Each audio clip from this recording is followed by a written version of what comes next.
नितिन नवीन की नई टीम में बड़ा धमाका।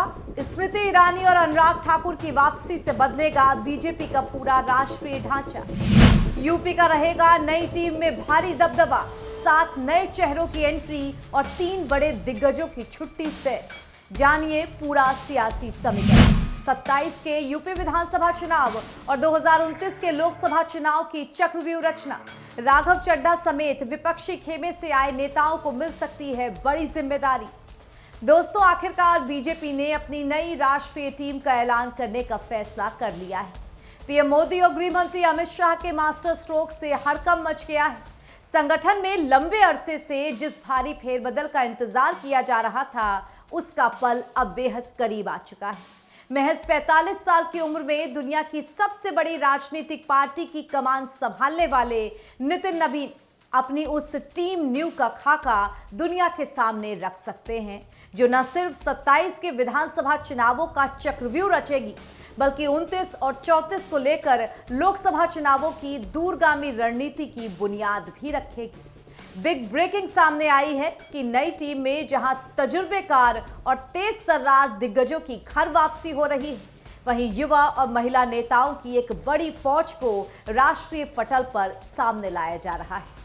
नमस्कार, बहुत स्वागत आपका कंटाप न्यूज पे। आपके साथ मैं हूं ऐश्वर्या। तो इस पूरे संगठनात्मक फेरबदल की सबसे बड़ी और सनसनीखेज खबर है पूर्व केंद्रीय मंत्रियों स्मृति ईरानी और अनुराग ठाकुर की राष्ट्रीय संगठन में होने जा रही धमाकेदार वापसी की। हिमाचल प्रदेश के हमीरपुर से सांसद और पूर्व सूचना प्रसारण व खेल मंत्री रहे अनुराग ठाकुर ने अपनी कार्यशैली से हमेशा संगठन को नई रफ्तार दी है। वहीं दूसरी तरफ अमेठी से पूर्व सांसद और बीजेपी महिला मोर्चा की पूर्व राष्ट्रीय अध्यक्ष रही स्मृति ईरानी अपनी बेबाक और कड़क बयानबाजी के लिए जानी जाती है। लेकिन सवाल ये उठता है कि इन दोनों की वापसी का असली राजनीतिक मकसद क्या है। दरअसल संसदीय और प्रशासनिक अनुभव रखने वाले अनुराग ठाकुर के जरिए पार्टी युवा वोट बैंक और मीडिया मैनेजमेंट को धार देना चाहती है। पूर्वोत्तर, हिमाचल और पंजाब में उनकी पकड़ संगठन को मजबूत करेगी। वहीं स्मृति ईरानी को राष्ट्रीय टीम में शामिल कर बीजेपी महिला मतदाताओं पर अपनी पकड़ मजबूत करना चाहती है। आधी आबादी को साधने और विपक्ष के तीखे हमलों का आक्रामक ढंग से जवाब देने के लिए स्मृति ईरानी से बेहतर फायर ब्रांड चेहरा कोई दूसरा नहीं हो सकता है। और सिर्फ अनुभवी चेहरे ही नहीं, बल्कि विपक्षी खेमे से बीजेपी के पाले में आए नेताओं को भी इस बार बड़ी जिम्मेदारी मिलने की खबर पक्की है। आम आदमी पार्टी के पूर्व प्रमुख चेहरा रहे राघव चड्ढा को नई टीम में शामिल करने की चर्चाओं ने पूरे राजनीतिक गलियारे में हलचल मचा रखी है। पंजाब और दिल्ली में आम आदमी पार्टी के संगठनात्मक ढांचे को गहराई से समझने वाले राघव चड्ढा को लाकर बीजेपी विपक्ष के नैरेटिव वॉर को ध्वस्त करना चाहती है।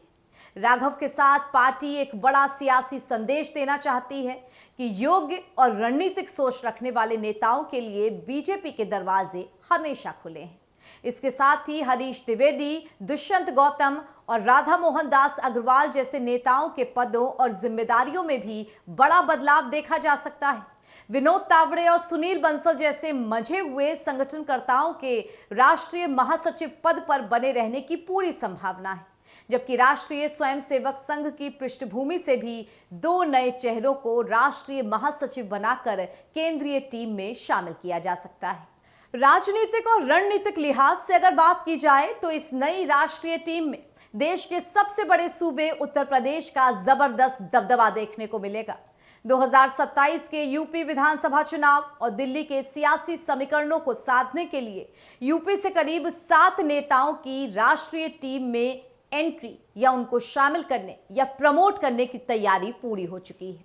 इसमें राष्ट्रीय मंत्री हरीश द्विवेदी, राष्ट्रीय उपाध्यक्ष रेखा वर्मा, अमरपाल मौर्य, सांसद भोला सिंह, अश्विनी त्यागी, पूर्व मंत्री एमपी प्रभारी डॉक्टर महेंद्र सिंह, राज्यसभा सांसद बाबूराम निषाद और पूर्व कैबिनेट मंत्री श्रीकांत शर्मा के नाम की चर्चा सबसे तेज चल रही है। लेकिन इसके पीछे सवाल है कि यूपी से 7 दिग्गजों की एंट्री के मोदी सरकार का मकसद क्या है। लेकिन अब इसके पीछे एक सवाल है कि यूपी से 7 दिग्गजों की एंट्री के पीछे मोदी सरकार का आखिर मकसद क्या है। तो दावा किया जा रहा है कि 2027 का यूपी चुनाव बीजेपी के लिए डू और डाई जैसा है।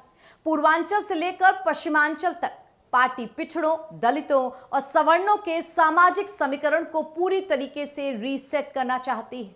बाबूराम निषाद और अमरपाल मौर्य जैसे चेहरों से जहां गैर यादव ओबीसी बैंक को लामबंद किया जाएगा, वहीं भोला सिंह जैसे दलित नेताओं के जरिए बसपा के खिसकते वोट बैंक पर कब्जा जमाने की योजना है।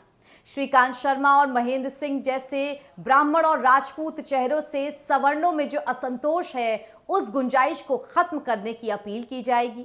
बीजेपी मानती है कि दिल्ली की सत्ता का रास्ता लखनऊ होकर के ही जाता है, इसीलिए 2027 में यूपी जीत कर ही 2029 के लोकसभा चुनाव की राह आसान बनाई जा सकती है। लेकिन इस नई टीम के गठन के साथ ही कुछ बड़े और पुराने शेरों की विदाई भी लगभग तय मानी जा रही है। उम्र और पीढ़ीगत बदलाव का हवाला देते हुए पूर्व प्रदेश अध्यक्ष लक्ष्मीकांत वाजपेयी, राष्ट्रीय कोषाध्यक्ष राजेश अग्रवाल और राष्ट्रीय महामंत्री राधा मोहन दास अग्रवाल जैसे 3 बड़े दिग्गजों की नई राष्ट्रीय टीम से छुट्टी होने की पूरी अटकलें लगाई जा रही हैं। पार्टी के आला कमान का साफ मानना है कि जब कमान सबसे युवा अध्यक्ष नितिन नवीन के हाथों में है, तो संगठन की जमीनी संरचना में भी युवाओं, महिलाओं और प्रादेशिक संतुलन का तालमेल होना बेहद जरूरी है। महाराष्ट्र के एक कैबिनेट मंत्री, मध्य प्रदेश के पूर्व प्रदेश अध्यक्ष, छत्तीसगढ़ के एक कैबिनेट मंत्री और यहां तक कि एक मौजूदा डिप्टी सीएम को भी राष्ट्रीय संगठन में खींचकर बड़ा दायित्व सौंपा जा सकता है। नितिन नवीन ने इस नई टीम की औपचारिक घोषणा से पहले यूपी से करीब 20 से ज्यादा सांसदों के साथ सीधे आमने सामने बैठकर जमीनी फीडबैक, जातीय समीकरण और कार्यकर्ताओं के मनोबल की पूरी रिपोर्ट की तैयारी की है। यानी कि साफ है कि यह फेरबदल महज औपचारिकता नहीं है, बल्कि आने वाले दशक की राजनीति पर बीजेपी का कब्जा बरकरार रखने का सबसे बड़ा मास्टर स्ट्रोक है। तो दर्शकों, नितिन नवीन की इस नई टीम बीजेपी और स्मृति ईरानी, अनुराग ठाकुर की वापसी पर आप किस नजरिए से सोचते हैं? क्या ये युवा ब्रिगेड 2027 और 2029 में बीजेपी को ऐतिहासिक जीत दिला पाएगी?